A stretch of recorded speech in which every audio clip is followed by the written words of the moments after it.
மதுரைக்கு போய் இளைய நம்பிய அங்க விட்டுட்டு வந்ததுக்கு மறுநாள் செல்வ பூங்கோதையும் அவளுடைய தாயும் ஆற்றுக்கு நீராட போயிருந்தாங்க. போயிட்டு அவங்க திரும்பி வரும்போது காராளரோட புதிய மனிதன் ஒருவன் பேசிக்கிட்டு இருக்கிறத செல்வ பூங்கோதை பாக்குறா.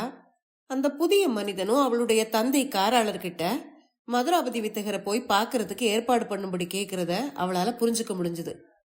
புதுசா வந்தவங்க கிட்ட இருந்து நல்லடையாள சொல் எதுவும் வராததால காராளருக்கு சந்தேகம். ரகசியமா அவர் மதுராபதி வித்தகர்கிட்ட போய் விஷயத்த சொல்றாரு. மதுராபதி வித்தகரும் குறிப்பிட்ட நாள்ல புதியவன் ஒருவனை வர சொல்லி இருந்ததா சொல்றாரு. ஆனாலும் அவனை கூட்டிட்டு வர்றதுக்கு முன்னால அவன்கிட்ட தான் சொல்ற அடையாளங்கள் இருக்கான்னு சோதிக்க சொல்றாரு. காராளர் தான் கிட்ட இருந்த ஒரு மல்லனை வச்சு அந்த புதியவனுடைய உடல்ல எண்ணெய் தேய்ச்சி விட சொல்லி அவன் உடம்புல அந்த அடையாளங்கள் இருக்கிறத உறுதிப்படுத்திக்கிறாரு. இதத்தான் முந்தின பகுதியில பார்த்தோம். அந்த நிகழ்வோட தொடர்ச்சியை தான் இந்த பகுதியில கேட்க போறீங்க.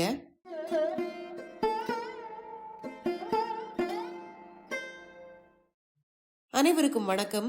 நீங்கள் கேட்டுக்கொண்டிருப்பது கதை ரேடியோ தமிழ். திரு நான் பார்த்தசாரதி அவர்கள் எழுதிய நித்திலவல்லி நாவலை கேட்டுட்டு இருக்கீங்க. முதல் பாகத்துல இதுவரைக்கும் 21 அத்தியாயங்களை கேட்டிருக்கீங்க. 22வது அத்தியாயத்துல இருந்து இன்னைக்கு கேட்க போறீங்க. கதையை ஆரம்பிக்கிறதுக்கு முன்னால சேனலுக்கு வந்திருக்கிற எல்லாருக்கும் என்னுடைய அன்பான வரவேற்புகள். இப்ப வாங்க கதைக்குள்ள போகலாம். அத்தியாயம் 22, புலியும் மான்களும்.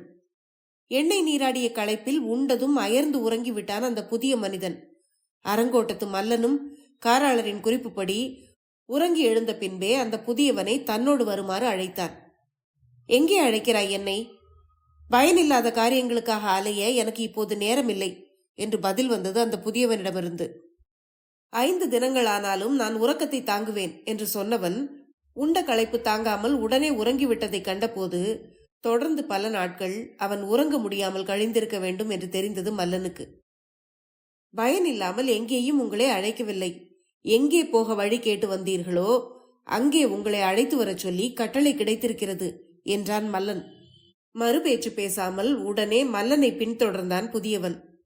மல்லனோடு நடந்து செல்லும் போது உங்களது அறக்கோட்டத்தை புறந்து வரும் அந்த வேளாளர் எங்கே என்று கேட்டான் அவன். அவர்தான் இந்த கட்டளையை என்னிடம் சொல்லிவிட்டு சென்றார் என்றான் மல்லன். நல்லது, இவ்வளவு நேரத்துக்கு பிறகாவது அவருக்கு என் மேல் கருணை வந்ததே. முதலிலேயே இந்த கருணையை காட்டியிருந்தாரானால் எவ்வளவோ பெரிய உதவியாயிருந்திருக்கும் என்று சொன்னான் அந்த புதியவன். சிறிது தொலைவு வரை மல்லனும் அவனும் பேசிக்கொள்ளாமலே நடந்தார்கள். நல்லடையாள சொல்லை பற்றி அந்த புதியவனுக்கு குறிப்பிட்டு விளக்க வேண்டிய சமயம் வந்துவிட்டது என்பதை உணர்ந்து அதை பற்றி சிறிது நேரம் மௌன நடைக்கு பின் சொல்லத் தொடங்கினான் மல்லன். புதியவனும் அதை அமைதியாகவும் கவனமாகவும் கேட்டு தெரிந்து கொண்டான். நல்லடையாள சொல்லை பற்றி விளக்கிய சில கணங்களுக்கு பிறகு சற்றே தயங்கி அந்த புதியவனை ஒரு கேள்வி கேட்டான் மல்லன். இந்த ஆட்சியில் களப்பிரர் அல்லாத பொதுமக்கள் வெளிப்படையாக வாளோ வேலோ ஆயுதங்களோ ஏந்தி பயன்படுத்துவது தடுக்கப்பட்டிருப்பது உங்களுக்கு தெரியாதா ஐயா என்று கேட்டான். தெரியும். தெரிந்தால் என்ன? அந்த தடைக்கு நான் கீழ்ப்படிந்துதான் ஆக வேண்டும் என்று எந்த வேதத்தில் எழுதியிருக்கிறது என்று கேட்டான் அந்த புதியவன். வேதத்தில் எதுவும் எழுதவில்லை என்றாலும் இந்த வாளை வைத்திருப்பது உங்களுக்கு அபாயத்தை தேடி கொண்டு வரும் என்றான் மல்லன். என்னை தேடி வரும் அபாயங்களை நான் சுகமாக திரும்பிச் செல்ல விட்டுவிட மாட்டேன். அந்த அபாயங்களை நான் இந்த வாழ்முனையில் தான் சந்திப்பேன். என்னை நோக்கி வருகிற அபாயங்கள் இந்த வாளின் கூர்மையான நுனியில் மோதி சாகத்தான் முடியும் என்று இந்த வாக்கியங்களை கூறும்போது அந்த புதியவனின் கண்கள் நெருப்பு கோலங்களாக சிவந்து மின்னின. அவனை பார்க்கும்போது பாய போகிற புலியைப் போலவே மல்லனின் கண்களுக்கு தெரிந்தது. அது இருக்கட்டும், உங்கள் அறக்கோட்டத்தை நடத்தும் பெரிய காராளர் தனக்கு அரசியலை பற்றி எதுவுமே தெரியாதென்று முதலில் ஒரே அடியாக சாதித்தாரே, இப்போது எப்படி அவர் என்னை நம்பினார் என்று கேட்டான் அந்த புதியவன். நீங்கள் சந்தேகத்துக்கு உரியவர் அல்லர் என்று அவருக்கு நம்பிக்கை ஏற்பட்டிருக்கலாம் என்றான் மல்லன். அவர்கள் இருவரும் பெரியவர் தங்கியிருக்கிற ஆலமரத்தடியை நோக்கி நடந்து சென்ற போது ஆங்காங்கே மறைந்திருந்து வழியை கண்காணித்துக் கொண்டிருந்த ஆபத்துதவிகள் அந்த புதிய மனிதனோடு தங்களில் ஒருவனான மல்லன் வருவதைக் கண்டு தங்கள் ஐயத்தை தவிர்த்தார்கள். அவர்கள் இருவரும் போய் சேர்ந்த போது பெரியவர் ஆலமரத்தின் வடபகுதியில் குன்றின் கீழிருந்த புல்வெளியில் இருந்தார். அந்த புல்வெளியின் பசுமையில் அப்போது கண்கொள்ளா காட்சியாக சிறு சிறு புள்ளிமான்கள் மேய்ந்து கொண்டிருந்தன. அவற்றில் ஒரு மானை தடவி கொடுத்தபடியே புல்வெளியில் அமர்ந்திருந்த பெரியவர் திடீரென்று தன் கைப்பிடியில் இருந்த மானை தவிர மற்ற எல்லா மான்களும் தலை தெறிக்க ஓட்டம் எடுப்பதைக் கண்டு நிமிர்ந்து பார்த்தபோது புலித்தோல் அங்கியோடு கூடிய அந்த மனிதனுடன் மல்லன் அங்கே வந்து கொண்டிருந்தான். வந்து கொண்டிருப்பவனுடைய புலித்தோல் அங்கு மேய்ந்து கொண்டிருந்த மான்களை மருட்டி விரட்டுவதை எண்ணி உள்ளூர சிரித்துக்கொண்டே, வா வா, ஏதடா தென்னவன் மாறன் இன்று வர வேண்டுமே, இன்னும் காணவில்லையே என்று நானும் இவ்வளவு நேரமாக உன்னைத்தான் எண்ணி எதிர்பார்த்து கொண்டிருந்தேன். உன்னுடைய புலித்தோல் உடையே இங்கு மேய்ந்து கொண்டிருந்த மான்களை விரட்டியது போல் களப்பிரர்களையும் இங்கிருந்து விரட்டிவிட போதுமானது என்று நினைக்கிறாய் போலிருக்கிறது என்றார் பெரியவர். மறுமொழி கூறாமல் அவருக்கு முன்னால் ஒரு புலி கிடந்து வணங்குவது போல் தரை மண் தோய வணங்கினான் அந்த மனிதன். தென்னவன் மாறன் என்று குறிக்கப்பட்ட அந்த மனிதனை வலது கையை உயர்த்தி வாழ்த்தினார் மதுராபதி வித்தகர். தன்னிடம் அவர்கள் இருவரும் பேசும்போது நீ அருகே இருக்க வேண்டாம் என்று காராளர் கூறி அனுப்பியிருந்ததற்கு ஏற்ப மல்லன் சற்று விலகி நின்று கொண்டான். உரத்த குரலை உடையவனாக இருந்ததால் தென்னவன் மாறன் எனும் அந்த புதிய மனிதன் கூறிய மறுமொழிகள் மல்லன் நின்று கொண்டிருந்த இடம் வரையிலும் கேட்டன. ஆனால் மதுராபதி வித்தகர் அவனை வினாவிய வினாக்கள் மட்டும் அவ்வளவு தெளிவாக கேட்கவில்லை. ஐயா, தென்னவன் சிறுமலையிலும் அதன் சுற்றுப்புறங்களிலும் மட்டும் 2000 இளைஞர்களுக்கு போர் பயிற்சி அளித்திருக்கிறேன். விற்போர் வல்லமை, வேலெறியும் திறன், மற்போர் ஆண்மை ஆகிய எல்லா துறையிலும் தேர்ந்த அந்த 2000 இந்த கணமே நீங்கள் கட்டளையிட்டாலும் புறப்பட்டு வந்து சேர தயங்க மாட்டார்கள் என்று சொன்னான் அவன். இவ்வளவு உரத்த குரலில் இந்த விஷயத்தை அவன் சொல்லி இருக்க கூடாது என்று பெரியவர் அவனை கடிந்து கொண்டிருக்க வேண்டும். ஏனென்றால் அடுத்த கணத்திலிருந்து தென்னவன் மாறனின் குரலும் மல்லனுக்கு கேட்கவில்லை. பெரியவரிடம் அவன் ஏதோ பேசி வாதித்துக் கொண்டிருப்பதை மட்டும் மல்லனால் பார்க்க முடிந்தது. பேசிக் கொண்டிருக்கும் போதே அங்கியை களைச்சி வலது தோளின் மேற்புறத்தை பெரியவரிடம் காட்டி ஏதோ சொன்னான் தென்னவன் மாறன். பேச்சு வளர்ந்தது. ஆனால் அடுத்த கணமே தென்னவன் மாறன் செய்த காரியத்தை கண்டு மல்லனுக்கு புல்லரித்தது, மெய் சிலிர்த்தது. கூசும் மருண்ட கண்களை மூடி மூடி திறந்தான் மல்லன். அத்தியாயம் 23. தென்னவன் மாறன். தன்னுடைய உள்ளங்கையை வாளால் கீறி நேர்கோடாக பொங்கி மேலெழும் ரத்தத்தை காண்பித்து, ஐயா, இந்த உடலில் ஓடுவது பாண்டிய மரபின் குருதிதான் என்பதை போர்க்களத்தில் நிரூபிக்க வேண்டிய நாள் தொலைவில் இல்லை என்று குருதி பொங்கும் கையை முன்னால் நீட்டி அவரிடம் சூளுரைத்துக் கொண்டிருந்தான் தென்னவன் மாறன்.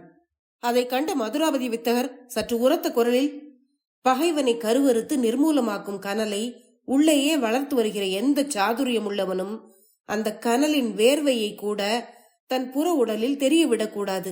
காலம் கனிகிற வரை நாம் எதற்காக வேர்க்கிறோம் என்பதை கூட நம் எதிரிகள் அறியலாகாது. நீயோ இரத்தத்தையே கீறி காண்பிக்கிறாய் என்றார்.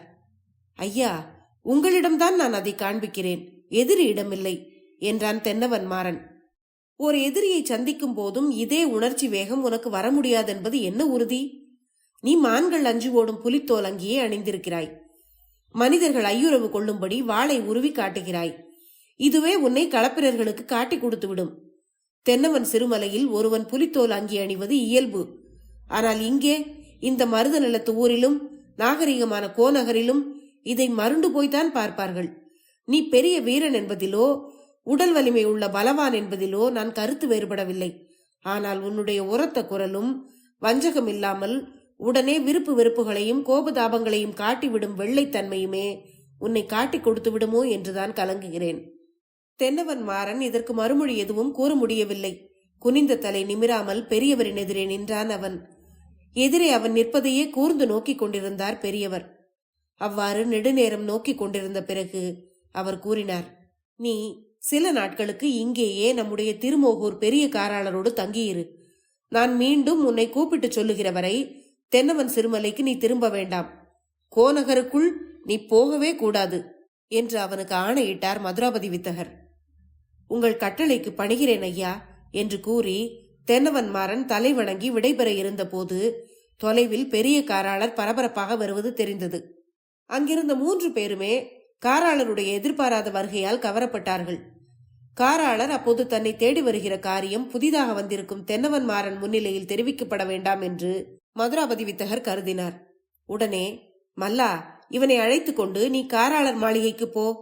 காராளர் என்னிடம் பேசிவிட்டு சிறிது நேரத்தில் அங்கு வந்து உங்களோடு சேர்ந்து கொள்வார் என்று சொல்லி அவர்கள் இருவரையும் அப்போது அங்கிருந்து மெல்ல தவிர்த்து அனுப்பினார். பெரியவரை தேடி வந்திருந்த காராளர் வழியில் தன் எதிரே திரும்பிக் கொண்டிருந்த மல்லனையும் தென்னவன் மாறனையும், நீங்கள் இருவரும் சிறிது தொலைவு போவதற்குள் நான் பின்னாலேயே வந்து விடுவேன் என்று சொல்லி விடை கொடுத்து அனுப்பினார்.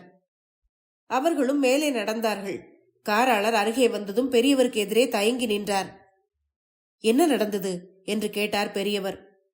நேற்றிரவும் இன்று காலையிலும் 2 ஒற்றர்கள் பிடிபட்டதன் காரணமாக வெள்ளியம்பல பகுதியிலும் பிற பகுதியிலும் அவிட்ட நாள் விழாவுக்காக வந்திருந்த யாத்ரீகர்களை வெளியேற்றிவிட்டு மிகவும் பதற்றமான நிலையில் நண்பகலிலேயே களப்பிரர்கள் கோட்டை கதவுகளை மூடிவிட்டார்களாம். இரவு உங்கள் மகள் செல்வ பூங்கோதை யாரோ ஒற்றன் வெள்ளியம்பலத்தருகே பிடிபட்டதாக சொன்ன போதே நான் இதை எதிர்பார்த்தேன். உபவனத்தில் உள்ள நம்மவர்கள் பாதுகாப்பா இருக்கிறார்களா என்று கேட்டார் மதுராபதி வித்தகர். யானைப்பாகன் அந்துவன் காலை வரை அவர்கள் பாதுகாப்பை பற்றி உறுதி கூறி அனுப்பியிருக்கிறான். பகலுக்கு மேல்தான் கோட்டை வாயில்கள் அடைக்கப்பட்டிருக்கின்றன என்றார் காராளர். பிடிபட்டிருக்கும் அந்த இருவர் மூலம் நம்மவர்கள் பல்லாயிரக்கணக்கில் யாத்ரீகர்கள் என்ற பெயரில் உட்பூசலை எழுப்பும் நோக்குடன் தலைநகருக்குள் வந்திருந்தார்கள் என்ற ரகசியம் வெளிப்படலாம் எனும் கவலை உங்களுக்கு இருக்கிறதா என்று காராளரை கேட்டார் மதுராபதி வித்தகர். அறவே இல்லை. சித்திரவதையே செய்தாலும் நம்மவர்கள் துரோகம் செய்ய மாட்டார்கள், ஒருவரை ஒருவர் காட்டிக் கொடுக்கவும் துணிய மாட்டார்கள் என்றார் காராளர். இப்படி இந்த அவிட்ட நாள் விழாவன்று நாட்டின் பல பகுதிகளிலிருந்தும் ஒரு உட்பூசலுக்கு முயலும் நோக்கத்துடன் நம்மவர்கள் ஆயிரக்கணக்கில் அகநகரில் ஊடுருவி இருக்கிறார்கள் என்பதை நாம் இளைய நம்பியிடம் கூட சொல்லி அனுப்பாதது நல்லதுதான் என்றார் பெரியவர்.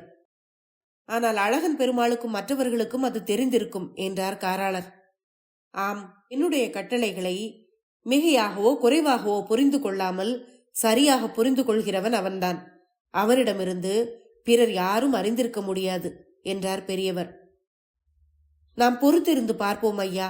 இது மாலையில் தெரிந்த செய்தி. இரவில் மேலும் தெளிவாக தெரியும். அவற்றையும் தெரிந்து கொண்டு நீங்கள் உலாவ புறப்படுவதற்கு முன்னால் மீண்டும் வருகிறேன் என்று சொல்லி விடை பெற்றார் காராளர். நீங்கள் வரும்போது தனியாகவே வாருங்கள் காராளரே. அந்த தென்னவன் சிறுமலை பிள்ளையாண்டானையும் உங்களோடு கூப்பிட்டு கொண்டு வந்து விடாதீர்கள் என்றார் பெரியவர். உங்கள் குறிப்பு எனக்கு தெரியும் ஐயா. நான் தனியாகவே வருவேன் என்பதை நீங்களும் நம்பலாம் என்று காராளர் பெரியவருக்கு உறுதி கூறிவிட்டு புறப்பட்டார். மீண்டும் அவர் தன் மாளிகைக்கு திரும்பிய போது செல்வ பூங்கோதை தென்னவன் மாறனுக்கும் மல்லனுக்கும் நெய்மணம் கமழும் தேன்குழல்களை கொடுத்து உண்ணச் சொல்லி உபசரித்துக் கொண்டிருந்தாள். இவர் தேன்குழலை கடித்து தின்னும் ஒலி மதுரை வரை கேட்கும் போலிருக்கிறதே அம்மா என்று தென்னவன் மாறனை சுட்டிக்காட்டிக் கொண்டே உள்ளே நுழைந்தார் காராளர். என்ன செய்வது? களப்பிரர்களை நினைத்து கொண்டு தேன்குழல் தின்றால் கூட பல்லை நரநரவென்றுதான் கடிக்க வேண்டியிருக்கிறது என்றான் தென்னவன் மாறன். மல்லனும் செல்வ பூங்கோதையும் காராளரும் அதை கேட்டு சிரித்தார்கள். அத்தியாயம் 24 மறுமொழி வந்தது. அந்த கணிகையர் மாளிகையில் உறங்காமல் காத்திருந்தான் இளைய நம்பி. இரவு அவர்களின் பொறுமையை சோதிப்பதாக இருந்தது. நேரமாக ஆக புது புது சந்தேகங்கள் தோன்றின. வைகரையும் நெருங்கிக் கொண்டிருந்தது. அரண்மனைக்கு முத்து பல்லக்கிலே சென்ற கணிகை ரத்தினமாலையும் திரும்பவில்லை. கோட்டை வாயில்கள் அடைக்கப்பட்டதனால் கணிகை மாளிகைக்கு வந்து சேரக்கூடும் என்று அழகன் பெருமாள் நினைத்து கொண்டிருந்த உபவனத்து நண்பர்களும் அங்கு வந்து சேரவில்லை. இளம்பிள்ளை பயமறியாது என்பது போல் அவர்களை தேடி நகருக்குள் புறப்படலாம் என்று கூட இளைய நம்பி முன்வந்தான். ஆனால் அழகன் பெருமாள் அதற்கு இணங்கவில்லை. விடுவதற்குள்ளேயே நமக்கு ஒளி பிறக்கும் என்று உறுதியாகவும் பிடிவாதமாகவும் சொன்னான் அவன். இளைய நம்பிக்கு அவனுடைய உறுதி வியப்பளிப்பதாக இருந்தது. ஆனாலும் அவன் பொறுமையாயிருந்தான். அழகன் பெருமாள் நம்பியபடியே நடந்தது. சிறிது நேரத்தில் சந்தன மறைக்கும் அறையில் நிலவரையின் மறுபுறம் இருந்து கல் புரட்டப்படும் ஒலி வரவே குரலன், இளைய நம்பி, அழகன் பெருமாள் மூவரும் அங்கே விரைந்தார்கள். சந்தனக்கல் விலகியதும் பிறவியிலேயே சிரிப்பு மாறாத யானைப்பாகன் அந்துவனின் முகம் தெரிந்தது அங்கே. அவன் ஒரே அவசரத்திலும் பரபரப்பிலும் இருந்தான்.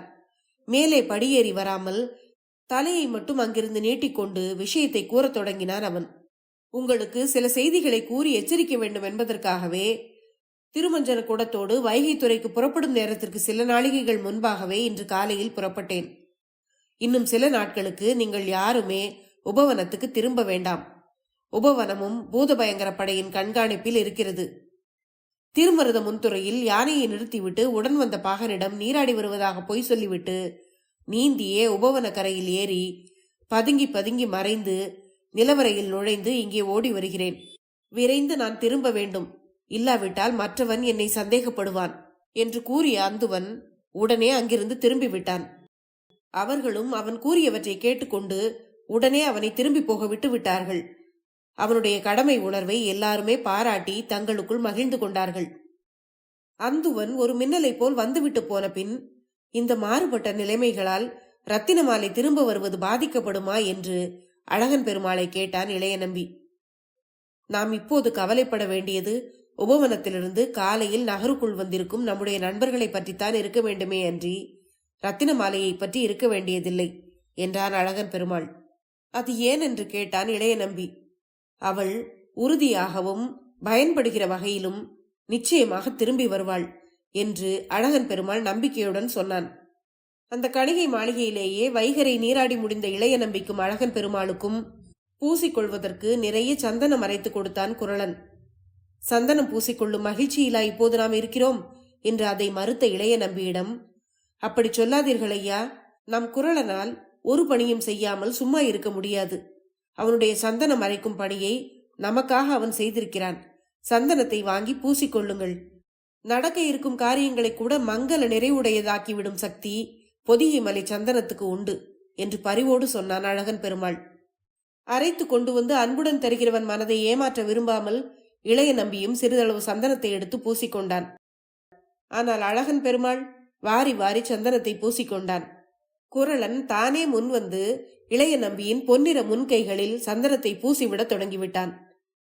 அழகன் பெருமாளும் இளைய நம்பியும் சந்தனக்கல் இருந்த அறையிலிருந்து மாளிகையின் கூடத்திற்கு வரவும் வெளிப்புற வாயிலில் முத்துப்பல்லுக்கு வந்து சேரவும் ஒன்றாக இருந்தது. அழகன் பெருமாள் களிப்போடு சொன்னான், பார்த்தீர்களா, நம்முடைய புகழ்பெற்ற பொதிகைமலை சந்தனத்தை பூசிக்கொண்டால் நாம் எதிர்பார்க்கிற மங்கள நிகழ்ச்சிகள் உடனே நடைபெறும் என்று நான் கூறியது எவ்வளவு பொருத்தமாக நடக்கிறது என்றான். அப்போதுதான் துயில் எழுந்து வந்த மயில் போல் அழகாக பல்லக்கிலிருந்து இறங்கி வந்தாள் ரத்தினமாலை. வந்ததும் அவளுடைய உள்ளங்கைகளையே உற்று பார்த்த இளைய நம்பி அந்த கைகள் பளிங்கு போல் வெண்மையாயிருந்ததைக் கண்டு ஏமாற்றமடைந்தான். அழகன் பெருமாளுக்கும் ஏமாற்றமாயிருந்தது. என்ன இது, நீ மறுமொழியோடு வருவாய் என்றல்லவா எதிர்பார்த்தேன் ரத்தினமாலை என்று வினவினான் அழகன் பெருமாள். முதலில் இந்த கேள்விக்கு மறுமொழி கூற தயங்கிய அவள் முகம் எதற்கோ நாணி சிவந்தது. சிறிது நேரத்துக்கு பிறகு, நான் மறுமொழியோடு வரவில்லை என்பதை நீங்களாகவே எப்படி முடிவு செய்தீர்கள் அதற்குள் என்று அவர்கள் இருவரையும் திருப்பி கேட்டதும் புரியாமல் ஒருவர் முகத்தை ஒருவர் பார்த்து கொண்டு விழித்தார்கள் அவர்கள். அத்தியாயம் 25. பாதங்களில் வந்த பதில். கணிகை ரத்தினமாலை மறுமொழியோடு திரும்பி இருப்பதாக கூறினாலும் அவளுடைய உள்ளங்கைகள் செம்பஞ்சு குழம்பு தீட்டப்படாமல் பளிங்கு போல் வெண்மையாயிருப்பதைக் கண்டு இளைய நம்பியும் அழகன் பெருமாளும் மருண்டார்கள். அழகன் பெருமாள் அவளை கேட்டான், ரத்தினமாலை, நேற்று நீ இங்கிருந்து புறப்பட்ட போது இருந்ததை விட இப்போது நம்மை சுற்றிலும் சோதனைகள் அதிகமாகி இருக்கின்றன. நீ திரும்பி வந்து தெரிவிக்கும் மறுமொழிகளாவது அந்த சோதனைகளை அகற்றும் என்று எதிர்பார்த்திருந்தோம். நீயும் இப்படி எங்களை சோதனை செய்தால் என்ன செய்வது என்று கேட்டான். அதை கேட்ட ரத்தினமாலை, அங்கே கோட்டைக்குள்ளும் அரண்மனையிலும் கூட சோதனைகள் அதிகமாக இருக்கின்றன. நான் நேற்று இரவிலேயே திரும்ப முடியாமல் போனதற்கு காரணமே அரண்மனை சூழ்நிலைதான். நேற்று பகலில் நான் அரண்மனைக்கு புறப்பட்ட போதே நகரில் பரபரப்பான நிலைமை உருவாகிவிட்டது. என்ன நேருமோ என்ற பயத்தின் காரணமாக களப்பிரர்கள் கோட்டை கதவுகளை உடனே அடைக்க சொல்லி உத்தரவிட்டு விட்டார்கள். அரண்மனைக்குள் போகிறவர்கள் வருகிறவர்கள் கடுமையான கண்காணிப்புக்கு ஆளாகி கொண்டிருந்த போதுதான் அங்கே நானும் போய் சேர்ந்தேன். அப்புறம் என்ன நடந்தது என்று ஆவலுடன் கேட்டான் அழகன் பெருமாள். என்ன நடக்கும்? இந்த ரத்தினமாலை சென்ற பிறகும் திறக்காத அரண்மனை கதவுகள் ஏது? நான் எங்கும் எதற்கும் தோற்க நேர்ந்ததே இல்லை என்பதுதான் உங்களுக்கு தெரியுமே என்று பதிலுரைத்தாள் ரத்தினமாலை. ஆனால் இப்போது தோற்றுவிட்டு வந்திருக்கிறாய் என்றல்லவா தோன்றுகிறது என்றான் அழகன் பெருமாள். அவசரப்பட்டு முடிவு செய்து விடாதீர்கள். நான் இப்போது முழு வெற்றியில் காலூன்றி நிற்கிறேன் என்று கூறியபடியே அபிநயம் செய்வது போல் அவள் தனது வலது பாதத்தை மேலே தூக்கினாள். என்ன ஆச்சரியம்! கைகளில் இல்லாததை அவளுடைய உள்ளங்காலில் காண முடிந்தது. அந்த உள்ளங்காலில் அவர்களுக்கு வேண்டிய விடை இருந்தது. சித்திரம் போல் கரந்தெழுத்துக்கள் அங்கே இருந்தன. 3 ஆண் மக்களுக்கு முன் வெட்கமில்லாமல் இப்படி காலை தூக்குகிறாளே இவள் என்று சிறிதே சினமடைய தொடங்கியிருந்த இளைய நம்பியின் கண்களும் கூட இப்போது வியப்பினாலும் மகிழ்ச்சியினாலும் மலர்ந்தன. முதலில் தூக்கிய வலது பாதத்தை ஊன்றிக்கொண்டு இடது பாதத்தை தூக்கி அதிலிருந்த செம்பஞ்சு குழம்பு எழுத்துக்களையும் அவர்களுக்கு காண்பித்தாள் அவள். நான் இப்போது முழு வெற்றியில் கால் ஊன்றி நிற்கிறேன் என்று ரத்தினமாலை புன்னகையோடு கூறிய சொற்களின் முழு பொருளும் இப்போது அவர்களுக்கு தெளிவாக விளங்கியது. இளைய நம்பி நன்றி தொனிக்கும் குரலில் அவளை நோக்கி கூறினான். கைகளில் சுமந்து சென்ற கேள்விகளுக்கு கால்களில் விடைகள் கிடைத்திருக்கின்றன என்று. ஆம், இந்த மாறுதலுக்கு காரணம் இருக்கிறது. நேற்றிரவு நான் அரண்மனையில் தங்கி என்னுடைய கைகளில் இங்கிருந்து சுமந்து சென்ற எழுத்துக்களை காட்ட வேண்டியவர்களிடம் காட்டி அவர்கள் அறிந்து கொண்டதும் மறுமொழியை எழுதுவதற்காக கைகளை கழுவிவிட்டு மீண்டும் நீட்டினேன். அப்போது அங்கே எதிர்பாராத விதமாக அந்த புறத்தைச் சேர்ந்த களப்பிர நங்கை ஒருத்தி வந்துவிட்டாள். வந்ததோடு மட்டுமில்லாமல் அவள் என் அருகே நெருங்கி நள்ளிரவுக்கு மேல் ஏற்கனவே அலங்கரித்துக் கொண்டிருந்த அலங்காரங்களை அழித்துவிட்டு புதிதாக செம்பஞ்சு குழம்பு தீட்டிக் கொள்ள வேண்டிய அவசரம் என்ன ரத்தினமாலை என்று கேட்டாள். கேட்ட பிறகு அந்த களப்பிர பெண் உடனே எங்களை விட்டு அகலவில்லை. ஏதோ சந்தேகப்படுகிறவள் போல் நெடுநேரம் எங்களோடு தொடர்பாகவும் தொடர்பின்றியும் எதையெதையோ பேசிக் கொண்டிருந்தாள். அத்தோடு, அடியே ரத்தினமாலை, இந்த அரண்மனையில் உன்னால் கொண்டு வந்து சேர்க்கப்பட்ட தமிழ் பெண்கள் எல்லோரும் உன்மேல் நிறைய விசுவாசம் வைத்திருக்கிறார்கள். உனக்கு அலங்கரிக்கும் போதும் உன் கைகளுக்கு செம்பஞ்சு குழம்பு பூசும் போதும் இவர்கள் அளவற்ற சிரத்தையோடு செய்கிறார்கள். உன்னுடைய கைகளுக்கு செம்பஞ்சு குழம்பு எழுதும் போது மட்டும் இவர்கள் உன்மேல் தங்களுக்கு உள்ள பக்தி விசுவாசத்தையே எழுத்தாக எழுதுகிறார்களோ என்று கூட நான் நினைப்பதுண்டு என்று சொல்லி கண்களை சுழற்றி என்னை பார்த்தபடியே சொன்னாள் அந்த களப்பிர பெண். நேற்றிரவு மட்டும் அவள் என்னிடம் பழகிய விதம், பேசிய சொற்கள் எல்லாமே சந்தேகப்படத்தக்கதாய் இருப்பது போல் தோன்றியது. அவள் என்னை ஆழம் பார்க்கிறாளோ என்று தயக்கத்தோடு நினைத்து சிந்தித்தேன் நான் என்று பதில் சொன்னாள் ரத்தினமாலை. அப்படியும் சிந்திக்க வேண்டியதுதான் ரத்தினமாலை. எதிரிகளை பற்றி ஒவ்வொரு இடத்திலும் ஒவ்வொரு கணத்திலும் நாம் விழிப்பாக இருக்க வேண்டும் என்றான் அழகன் பெருமாள். ரத்தினமாலை மேலும் தொடர்ந்து கூற ஆரம்பித்தாள். அந்த களப்பிர பெண்ணை பற்றி சந்தேகம் வந்த பின் அவளுடைய கவனத்தை மாற்றுவதற்காக நான் என்ன செய்தேன் தெரியுமா? அவள் கண்காணவே என் கைகளில் எழுதியிருந்த அலங்காரங்களை அழித்தேன். சிறிது நேரம் பேசிக் கொண்டிருந்து விட்டு அந்த களப்பிர பெண் போய் சேர்ந்து விட்டாள். அவள் போன பிறகு கதவுகளை நன்றாக உட்புறம் தாளிட்டு கொண்டு ஊரடங்கி போன அந்த இரவு வேளையில் என் முழு நம்பிக்கைக்குரியவர்களும் என்னாலேயே அந்த அரண்மனையில் சேர்க்கப்பட்டவர்களும் ஆகிய பணிப்பெண்களை கொண்டு என்னுடைய உள்ளங்கால்களில் எழுதச் செய்தேன். ஆடாமல் அசையாமல் நீண்ட நேரம் உட்கார்ந்து கொண்டு இந்த எழுத்துக்களை காப்பாற்றிக் கொண்டு வந்திருக்கிறேன். உறக்கத்தை இழந்ததாலும் நீண்ட நேரம் கால்களை ஒரே பக்கமாக நீட்டி உட்கார்ந்திருந்ததாலும் கண்கள் எரிகின்றன. முழங்கால் எலும்பு பூட்டுகளில் வலி தாங்க முடியவில்லை என்றாள் ரத்தினமாலை. எங்களுக்காக நீ மிகவும் சிரமப்பட்டிருக்கிறாய். இந்த உதவிக்காக நானும் அழகன் பெருமாளும் இன்னும் அழியாமல் எஞ்சியிருக்கும் பாண்டியர் மரபும் உனக்கு எவ்வளவோ நன்றி செலுத்த கடமைப்பட்டிருக்கிறோம் ரத்தினமாலை என்று இளைய நம்பி குறுக்கிட்டு பேசிய போது அந்த கட்டிளங்காளையாகிய இளைஞன் மேல் அவளுக்கு சினம்தான் வந்தது.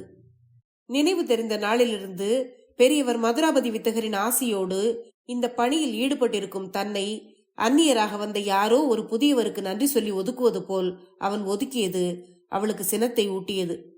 அந்த நன்றியின் மூலம் இளைய நம்பி தன்னை அவமானப்படுத்தி விட்டதை போல் உணர்ந்தாள் அவள். மனதில் எழுந்த சினத்தோடு அவள் அவனை நோக்கி கேட்டாள். நன்றியை எதிர்பாராமல் செயல்படும் கடமைகளை நன்றி கூறிவிடுவதன் மூலம் அவமானப்படுத்த முடியும் என்று நீங்கள் அடிக்கடி நிரூபிக்கிறீர்கள் ஐயா என்றாள். நீ இப்படி சொல்லக்கூடாது பெண்ணே. நன்றி மறப்பது நன்றன்று என்று நம் தமிழ் மறையே கூறுகிறது என்று ரத்தினமாலையிடம் சொன்னான் இளைய நம்பி. அதை கேட்ட அவள், அதே தமிழ் மறை இன்னொரு இடத்தில் ஒரே காரியத்தில் ஈடுபட்டு பழகுகிறவர்கள் தங்களுக்குள் ஒருவரை ஒருவர் புனைவதும் புகழ்வதும் சிறுமையாகிவிடும் என்றும் கூறியிருக்கிறதே ஐயா என்றாள். ரத்தினமாலை இப்படி கேட்டதும் இளைய நம்பி அதிர்ச்சி அடைந்தான். பழகுகிற இருவருக்கு நடுவே கடைபிடிக்க வேண்டிய மிக உயர்ந்த நாகரிக நிலையை சுட்டிக்காட்டும் ஒரு குரலை அவள் கூறியதன் மூலம் தன் உள்ளத்தின் பேரழகையும் அவள் இப்போது காண்பித்து விட்டாள். அவளுடைய இந்த மறுமொழியில் அயர்ந்து போனான் இளைய நம்பி. குரலனும் அழகன் பெருமாளும் அவளுடைய பாதங்கள் மூலமாக வந்திருந்த பதிலை எழுத்து கூட்டி கண்டுபிடித்து தன்னிடம் சொல்வதற்கு முன்வந்த பிறகுதான் இளைய நம்பி ரத்தினமாலையை பற்றிய வியப்புகளிலிருந்து விடுபட்டு தன்னினைவடைந்து இந்த உலகிற்கு மீண்டு வர முடிந்தது. அத்தியாயம் 25 முடிவடைந்தது. அடுத்த பகுதியில் அடுத்து வரும் அத்தியாயங்களை கேட்கலாம். நன்றி.